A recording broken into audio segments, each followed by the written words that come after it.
Hello and good afternoon everyone.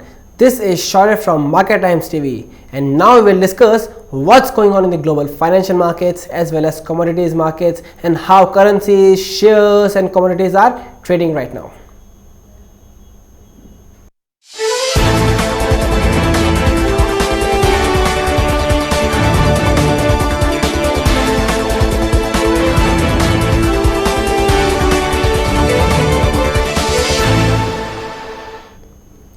Okay, so first let's have a look at the global cues.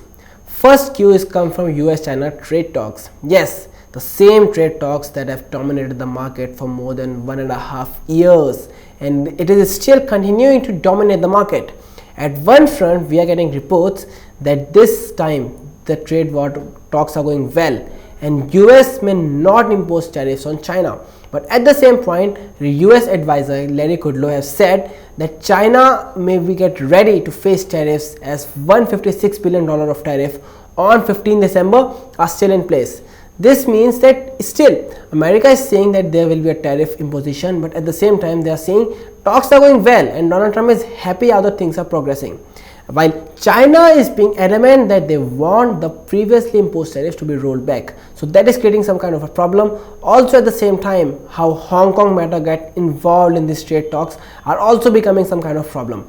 But still markets are hoping that this won't happen and the tariff won't be imposed, or at least they will get delayed. So that's why we are seeing that share markets are trading quite up today. In fact, if we talk about global markets, then all the major indices across the world are trading with positive, while US indices on Friday also ended in a green, and same trend can be observed in the Indian markets.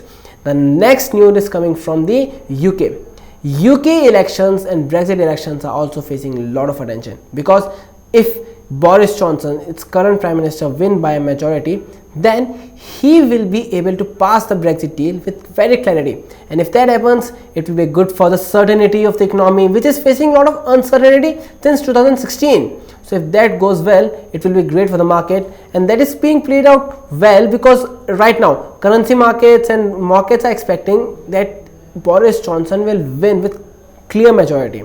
But if that doesn't happen, we can see its impact across the markets. We can see the gold prices rising up, current pound falling, maybe even dollar rising, and maybe gold prices are rising and share markets across the world falling. So keep an eye on these two events this week. First, 12th December when UK elections will happen, and second on 15 December whether US will impose tariffs on China or not. Now if we come to economic data, then economic data from US on Friday showed that its unemployment rate has fallen to 3.5%, which is lowest since 1969. And at the same time, it is being said that maybe the condition of economy is not that bad. While if we come to today's data, then GDP growth rate of Japan has been revised up from 0.2% to 0.9%, which again indicates 1.8%, sorry, which again indicates that situation in Japan economy is not that bad. But still experts are feeling that condition is not good on the point of weak sales. We have seen retail sales data was bad, consumption data is not showing so great, so that means that Japan may still fall into contraction in the coming times ahead. While if we move ahead to China, today China's data showed that its export have fallen for 4th straight month, and that is not considered as a great news, and it shows that markets are not doing great, and we are in some concerns how economy is performing in the China. But markets have not taken it that seriously, and still we can say it's because of global rally across we are feeling on Friday's data of US, or maybe they are still quite positive that US and I won't come with a tariff, and if that not happen, they feel economy will start to revive. So all that data is coming from importantly, and if we talk about because of that, gold prices are trading in a narrow range, because gold is waiting on both the outcomes, how UK elections and US China trade talks will develop. Also, one more indicator for gold prices and for whole market as or across, and especially for the currency market, is the talks of Fed this week. Now Fed will have a meeting this week, and there it is expected that they won't change the interest rates. Now still they won't change the interest rates, but market is more concerned about their stance, whether it's accommodative or whether they will change it according to the situations, or what is their outlook for the growth rate and inflation. So that's all the thing which is keeping track on the investors. While if we talk about investor, will also keep eye on meeting of European Central Bank. European Central Bank will also meet today, and in fact this week, and there they will decide how things are moving ahead. See, even Europe is not expected to change the interest rate, but now there's a new leader, that is Christine Lagarde, and we have to see how she will come up with the views and her outlook on the economy and her stance and everything else. So her actions and her commentary will be scrutinized very crucially by the investors. At the same time, we are saying market is expected to remain volatile this week, because we have seen a lot of factors on the global level, so that will play out across the markets. Of, if we talk about base metals, will be impacted by that, currencies market, and we are seeing right now, if we talk to currencies market, pound is going up because it is expecting the win by the Boris Johnson, but that can change. So all across the markets these factors will impact. Fine. If we come to Indian markets right now, then rupee is today trading at flat.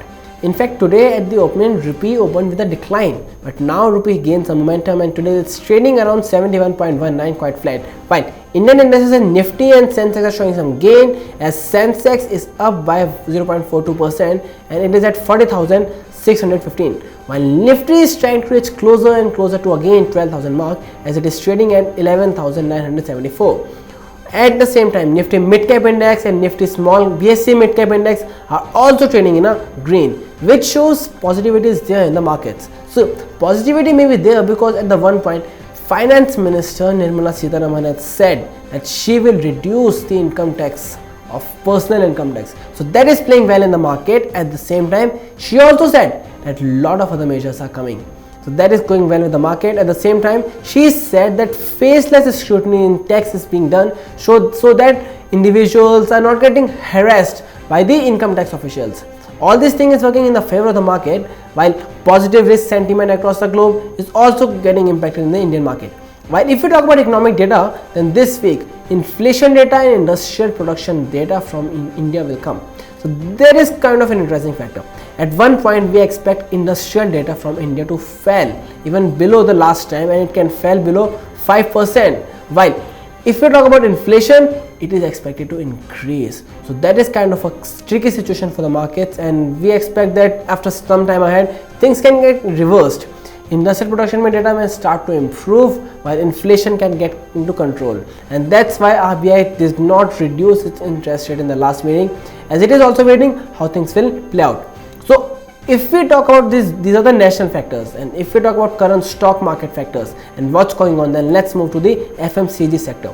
Situation of FMCG sector doesn't seem to be that great as initially viewed by markets, and that's why we saw markets going so high. Its price to earnings of FMCG companies like Britannia, HUL were in trading to quite high range in 50 times, 40 times. So that indicates that prices above its earnings for 50 times and 40 times of the earnings, and that is always considered to be very expensive. Now if you are trading at that expensive, it means you expect earnings will be so great in the coming times ahead. But though, according to sources, investors commentary, see, investors feel market will recover so quickly, specifically of FMCG sector, but company's own management feels that it will take some time and that can improve after 2 quarters or 3 quarters. So this means not initial and instant recovery, and if not initial recovery, that's why we are seeing downward revision, because market have already factored in initial recovery, and now according to the current scenario, they are correcting the market. That's why FMCG stocks are falling. And if we move ahead to the Yes Bank shares, Yes Bank is a lot of news right now. First, there were promoters selling the shares, and now foreign shares holders are buying. Initially on the news, markets started rising up, but then the prospects of the new investors were not so great, and Moody's in fact have downgraded the company, and other agencies and financial institutions are not so great, but still shares are up because they feel that current investors are not so attractive. They are not so happy about the new investor situation. So that's why we are seeing some fall in the markets. But still, today Yes Bank shares are trading in green. And if we talk about Reliance Industries, that Reliance Industries is expected to increase the they are expected to raise funds of around 5,000 rupees crore as they look to fund its acquisition of Alok Industries. Reliance Industries have bought Alok Industries, which is bankrupt. So now to revive the economy and that company, they are going to again raise the fund, and that fund is being raised by SBI, HDFC and ICICI Bank. While telecom sector is facing a lot of situations and a lot of trouble, as a chairman of Aditya Birla Group, Kumar Mangalam Birla said that if government doesn't help the company soon or the sector, then there might be a huge concern and maybe company won't even be able to survive. So that has led to the fall in the shares of the market, while Bharti Airtel today is gaining up, because at the one point they got a news that its promoters are raising stake and they're selling their own stake and they're raising foreign stake. Foreigners are investing around 4,900 crore in the company. After that, Bharti Airtel, one of the biggest company of India in terms of telecom sector and also one of the pride of India, may become a foreign company. So that is one of our interesting news, and in fact markets have reacted pretty positively on the news. But if we talk about Maruti Suzuki, then Maruti Suzuki sales have increased, and that's why we are seeing Maruti Suzuki acting as one of the top gainer today. So this is all the news for today's market, and now for the coming times ahead, stay with us. We will update you again in the future of what's going on in the global markets and financial markets as well as commodities market. So for that, stay with Market Times TV. Don't forget to subscribe the channel, and for more news related to commodities and share market, keep watching this. आपको अगर हमारा video पसंद आया है तो इसे like करें, साथ ही YouTube चैनल को सब्सक्राइब कीजिए और मोर अपडेट्स जानने के लिए बेल आइकन को दबाना न भूलें।